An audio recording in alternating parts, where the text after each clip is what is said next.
এক ছাদের নিচে মিলছে স্বপ্ন, সৃজনশীলতা আর মাতৃত্বের শক্তি। রোববার রাজধানী গুলশানে হোটেল ক্রাউন প্লাজা ও ব্র্যাক ব্যাংকের যৌথ উদ্যোগে দ্য মাদারহুড মুভমেন্ট শিরোনামের এই আয়োজনে অংশ নেন ৩০ জন নারী উদ্যোক্তা।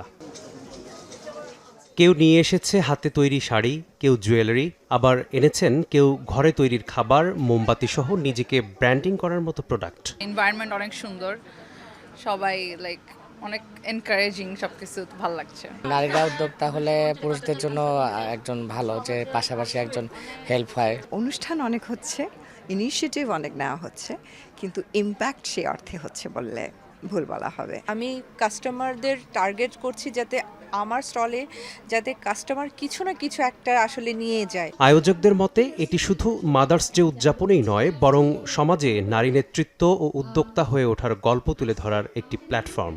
এর মাধ্যমে আসলে তাদেরকে ইন্সপায়ার করা হচ্ছে, বাহিরে যারা আরও অন্য মারা আছেন যাতে ইন্সপায়ার হতে পারে এবং ভবিষ্যতে তারা তাদেরকে মনে করে নিজেদেরকে আরও এগিয়ে নিয়ে যেতে পারে। আমরা চেষ্টা করেছি একটু ভ্যারাইটি রাখার জন্য, সো দ্যাট আমাদের ভিজিটাররা যাতে একটা 360 একটা এক্সপিরিয়েন্স এখান থেকে নিতে পারেন এবং তারা যাতে বিভিন্ন রকমের প্রোডাক্টের ওই এক্সেসটা পান।